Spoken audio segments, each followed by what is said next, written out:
짜증을 견딜 수 없는 날,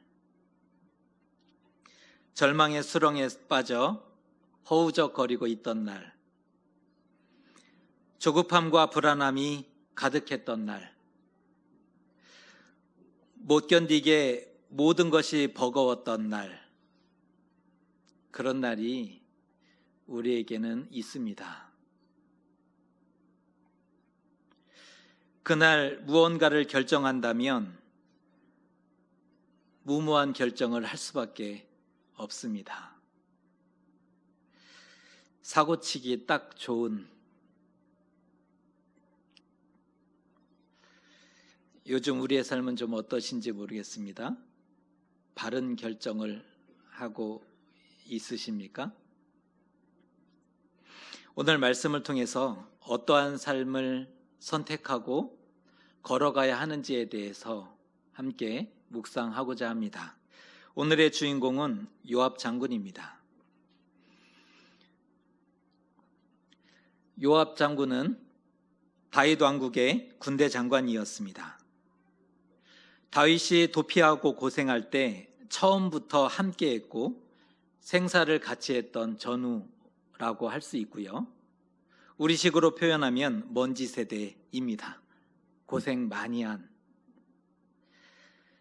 다윗에게는 빼어난 용사들이 많았음을 알 수가 있는데요.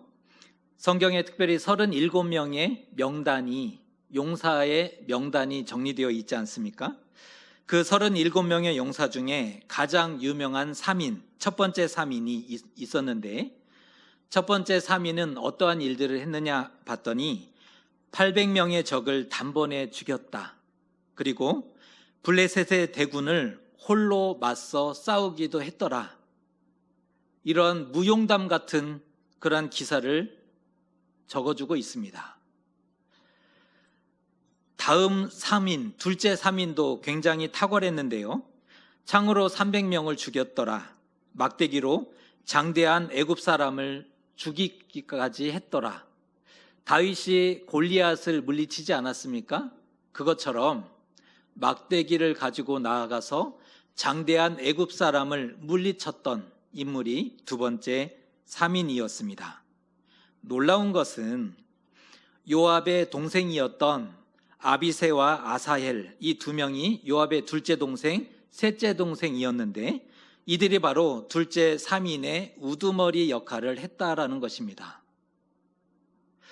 그러니까 요압이 그들 모두를 지휘했던 지휘관이라면 37명의 용사는 보통 사람의 능력을 초월한 굉장한 용사였고, 첫 번째 3인과 두 번째 3인은 더 탁월했던 용사였는데 그들 모두를 총괄하는 군사령관의 역할을 했었던 요압이라면 그는 큰 용사였음이 분명하고 빼어난 장수였다라는 사실을 알 수 있는 것입니다. 요압은 다윗 왕국이 강성케 되는 데 있어서 가장 큰 공을 세웠던 인물 중에 하나라고 얘기할 수 있습니다. 오늘도 그는 전쟁에서 용감히 싸웠고 대승을 이루게 됩니다. 그리고 많은 노략물과 함께 개선 장군의 모습으로 돌아오고 있습니다. 하지만 헤브론에 돌아와 보니 북왕국 아브넬이 다윗을 만났고 이미 평안히 돌아갔음을 알게 되었습니다. 오늘 23절의 기록인데요. 제가 읽어드립니다. 요압 및 요압과 함께한 모든 군사가 돌아오매 어떤 사람이 요압에게 말하여 이르되 넬의 아들 아브넬이 왕에게 왔더니 왕이 보내매 그가 평안히 갔나이다 하니, 이 얘기를 듣고 요압이 급히 왕에게 나아가서 따지듯이 말하고 있습니다. 어찌하여 아브넬을 평안히 보내셨습니까? 그가 왕을 속인 것 아닙니까? 그는 왕의 우중과 동태를 살피러 왔던 정탐꾼입니다. 그의 말은 다 속임수임을 왜 모르신단 말입니까? 그는 죽어야 할 자입니다. 짜증을 폭발하고 있습니다.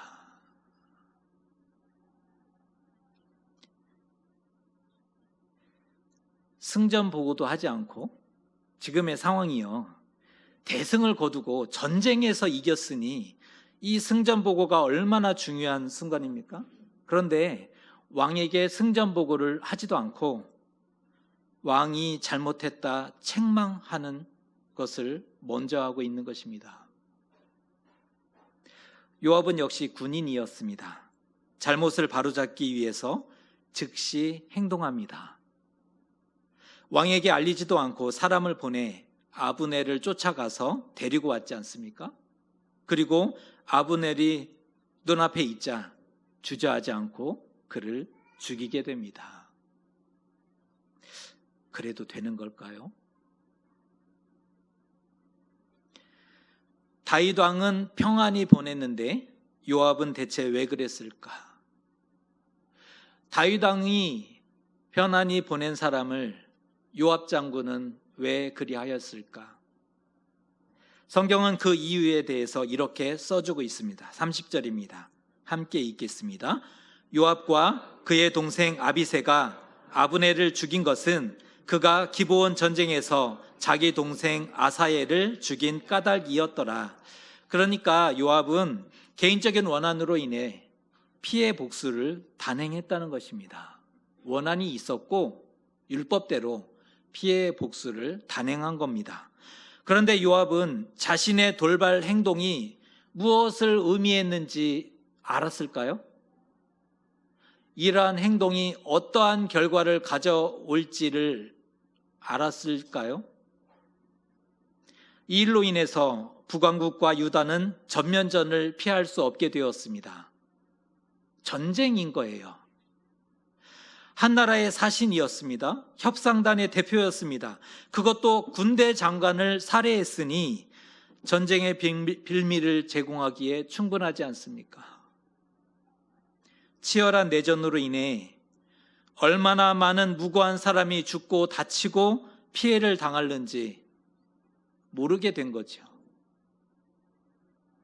문제는 북왕국과 다윗의 갈등의 골이 깊어지게 되었다는 것입니다. 동족 간에 피를 흘리고 원수가 된다면 다윗이 어떻게 이스라엘의 왕으로 세움받을 수 있겠습니까? 절대 안 되는 거잖아요. 다윗을 이스라엘 왕으로 세우고 적들의 손에서 구원하겠다는 모든 하나님의 뜻이 좌절될 수 있었습니다. 이 사건 하나로 인해 하나님의 모든 계획과 뜻이 좌절될 수 있었고 통일왕국이라는 국가적인 대사를 그르칠 수 있었다는 것입니다. 오늘 요압의 행위는 율법적으로는 정당해 보일지 모릅니다. 당장은 눈앞의 원수를 갚음으로 마음의 짐을 크게 덜었을지는 모른다는 겁니다. 하지만 사안이 중대한 만큼 더 신중했어야 했습니다. 너무 경솔했고 짧은 호흡이었다. 경솔했고 짧은 호흡이었다. 긴 호흡이 필요했는데 그러지 못했던 것입니다. 그는 전쟁터에서 용맹스러운 용사였을는지 모릅니다. 그 누구보다 탁월했고 뛰어난 용사였을지 모르겠습니다. 하지만 하나님의 뜻을 알지 못함으로 미련하고 악한 자가 되고 말았습니다. 한두 번이 아니었는데요. 압살롬이라는 아들이 반역했을 때 다윗이 자신의 아들이잖아요. 반역을 했지만 압살롬을 너그럽게 대해달라, 살려달라 부탁합니다. 하지만 끝끝내 압살롬은 그를 살해합니다. 다른 모든 군사들은 주저합니다. 왕이 부탁했고 왕의 아들을 죽인다는 것이 어찌 쉬운 일이었겠습니까? 하지만 요압이 그 누구보다 먼저 나아가 왕의 아들을 죽이게 되죠. 세바의 반역이 있었는데 아마사라는 장군에게 중책이 맡겨지자 실책을 빌미로 단칼에 죽이게 됩니다. 자신에게 중책이 맡겨지지 않고 아마사라는 장군에게 세바의 반역을 토벌하도록 명령을 받았거든요. 이것을 불편하게 여기고 실책을 빌미로 단칼에 죽이게 되죠. 그뿐 아니라 결국 아도니아 반역에 가담하게 되고 나중에 죽임을 당하지 않습니까? 그는 누구보다 탁월한 용사였음이 분명합니다. 하지만 하나님의 뜻이 어디에 있는지 전혀 알지 못했음을 보게 됩니다. 짧은 호흡으로 살았던 사람입니다. 그런데 요압이 아브넬을 죽인 것이 정말 개인적인 복수 때문이었을까요? 정말 개인적인 복수 때문에 그를 죽인 것입니까? 혹시 통일왕국 이후에 하늘 아래 태양이 두 개일 수 없으니 강력한 경쟁자를 사전에 제거한 것은 아니었을까요? 이미 다윗이 아브넬에게 약속했지 않습니까? 북이스라엘의 모든 지파를 돌린다면, 그들의 마음을 돌리게 된다면 내가 너에게 특별한 자리를 약속하마. 하늘 아래 두 개의 태양이 있을 수 없으니 요압이 강력한 경쟁자를 미리 제거한 것이 아니었을까요? 또한 떠오르는 별이었던 아마사라는 장군을 죽였던 것도 같은 이유죠. 합리적인 이유를 배제할 수 없다라는 것입니다. 요압도 먼 훗날을 대비한 사람이니 멀리 본 것이 아닌가, 멀리 바라봤잖아요. 하지만 그것은 긴 호흡이 아니었고 야망을 품은 것입니다. 그것은 긴 호흡이라고 얘기할 수 없습니다. 야망 때문이었습니다. 눈앞의 것을 쫓아가고 움켜쥐고 걸리적거리면 제거하고 자신의 행동을 정당화시키고 하나님의 계획과 뜻을 이루기보다는 자신의 복수가 앞서고 감정에 휘둘리고 본능에 충실했던 사람, 하나님을 모르는 자들의 전형적인 모습이죠. 하나님을 모르면 당연히 그러한 삶을 선택하고 당연히 그러한 길을 걸어갈 수밖에 없는 것입니다. 하나님이 없으니 긴 호흡을 하지 못합니다. 무엇이 다윗 왕국과 하나님의 백성을 위한 것인지 알지 못한다는 것입니다. 만일 요압이 긴 호흡을 했다면 행동을 절제하고 바꿔낼 수 있었을 것입니다. 제 아무리 원한이 깊고 증오가 컸다 하더라도 하나님의 뜻과 국가적인 대사를 위해 참아내고 넘어설 수 있지 않았을까요? 그러한 요압의 헌신과 믿음으로 인해 나라는 더욱 든든히 세워지고 통일 왕국을 이루게 되고 온 이스라엘의 마음은 하나로 모아졌을 것입니다. 하지만 그의 돌발 행동으로 인해 다윗과 이스라엘의 미래가 캄캄해져 버렸습니다. 불안해지고 미래가 완전히 사라져 버렸습니다. 하나님이 도우셨기 망정이지 이대로 흘러갔더라면 어떻게 될지 아무도 모르는 것이지 않습니까? 긴 호흡이 있을 때 하나님이 보이고 하나님의 나라와 교회와 하나님의 사람들이 비로소 보이기 시작합니다. 긴 호흡이 있을 때 하나님이 보입니다. 하나님의 나라가, 교회가, 하나님의 사람들이 눈에 들어오기 시작하는 것입니다. 삶에도 긴 호흡이 필요하지 않습니까? 공부를 할 때, 수학 문제를 풀어낼 때, 잘 모르는 언어를 새롭게 배울 때, 어려운 책을 읽어낼 때, 높은 산을 올라갈 때, 오래 걸리고 고되죠. 힘들 수 있습니다. 그럼에도 길을 계속 가야 하는 것 아니겠습니까? 하다가 안 된다고 금방 포기하면 안 됩니다. 어려움이 있다고 멈춰버리면 안 되는 거죠. 사람의 관계도 그렇지 않습니까? 진실한 마음을 주고받는 관계는 생각보다 긴 호흡이 필요한 법입니다. 진실한 마음을 주고받는 것, 생각보다 긴 호흡이 필요합니다. 소울메이트, 딱 봤는데 괜찮아 보여요. 영혼의 친구인 줄 알았는데 성급히 다가섰다가 서로 놀란 적이 한두 번이 아니지 않습니까? 나도 놀라고 그도 놀라고. 영혼의 친구인 줄 알았거든요. 그런데 각자가 놀라는 겁니다.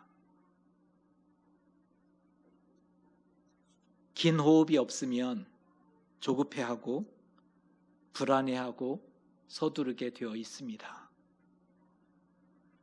반드시 무리하게 되고 실수합니다. 조그만 걸 얻으려다가 큰 것을 이뤄지게 되는 거죠.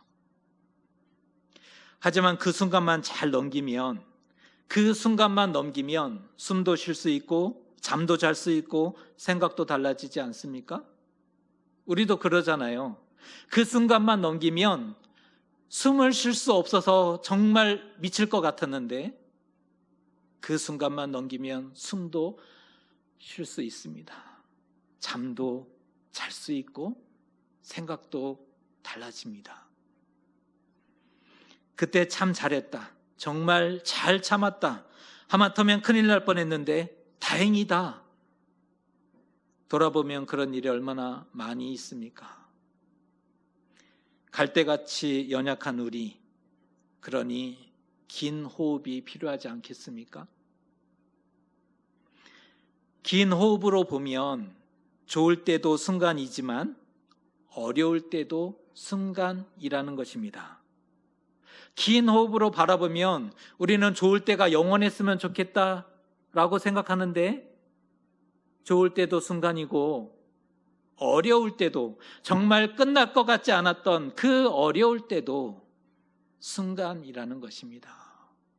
그렇다면 지금의 어려움을 더 잘 극복하고 넘어설 수 있지 않겠습니까? 짧은 호흡이 순발력 있어 보이고 정보도 빠르고 똑똑해 보이고 잘 사는 것처럼 보여도 세상 미련한 짓을 할 수가 있습니다. 마치 오늘만 살고 죽을 것처럼 산다면 어찌하겠습니까? 오늘만 살고 죽을 사람처럼 살 수는 없지 않겠습니까? 천국에 가서도 아마 그는 천국의 기쁨도 짧다 할 것입니다. 큰일이죠.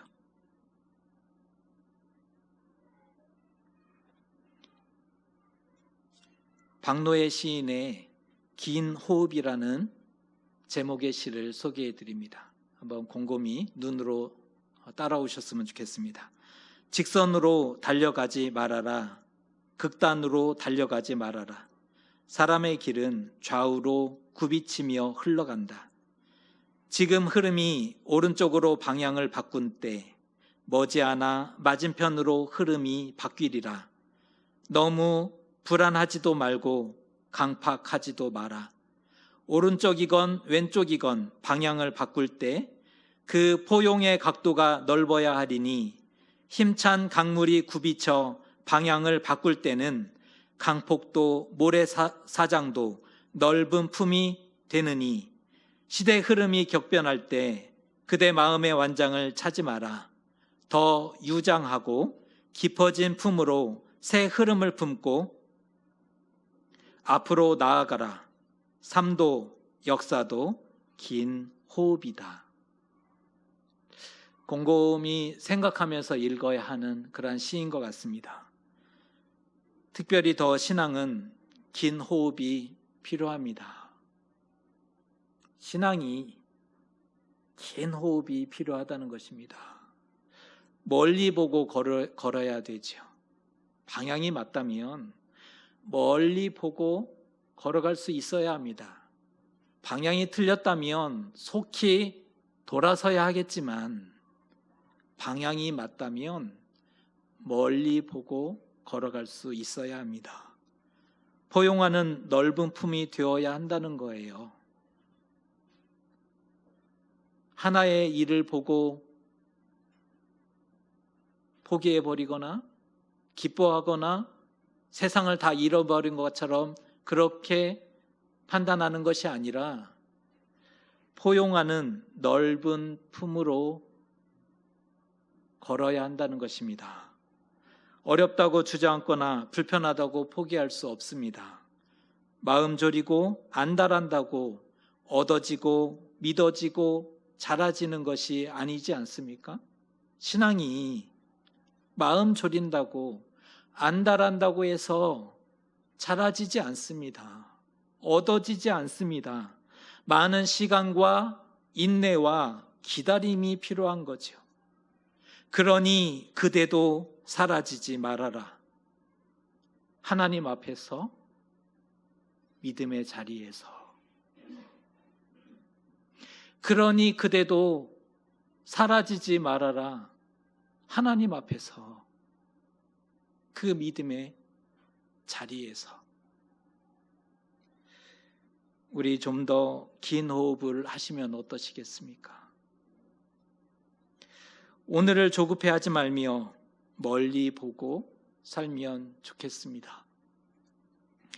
손잡아주고 기다려주고 응원도 해가며 긴 호흡으로 함께 걸어가면 좋겠습니다. 비록 더딜지라도. 그렇게 멀리 보며 살면 안 되겠습니까? 좀 더 많이 가지고 움켜쥐고자 하는 것, 남들보다 많이 움켜쥐고자 하는 것, 남들보다 앞서고 위에 서고자 하는 것, 감정대로 반응하고 본능대로 살아가는 것, 짧은 호흡입니다. 삶은 꽤 긴 호흡으로 살아가야 합니다. 마라톤이지 않습니까? 마라톤을 달리듯이 꾸준하게 성실하게 힘들어도 포기하지 않고 걸어가야 하는 거죠. 그래야 바르게 건강하게 오래도록 잘 갈 수 있는 법입니다. 지금 한 번도 경험해 보지 못한 캄캄한 안개를 만나셨습니까? 일생에 단 한 번도 경험하지 못했던 캄캄한 안개를 만나셨습니까? 그래서 세상 답답하지 않으십니까?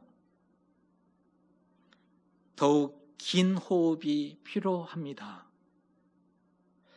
호흡을 가다듬고 준비하십시오.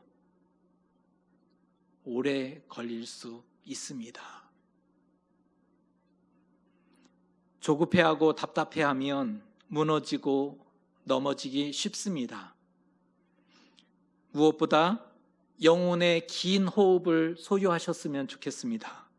하나님의 뜻을 발견하고 하나님의 나라를 세워가고 하나님의 사람들을 위한 선택, 그것이 하나님의 뜻이고 하나님의 나라와 하나님의 사람들을 위한 길이라면 힘들어도 포기하지 말고 걸어갈 수 있었으면 좋겠습니다.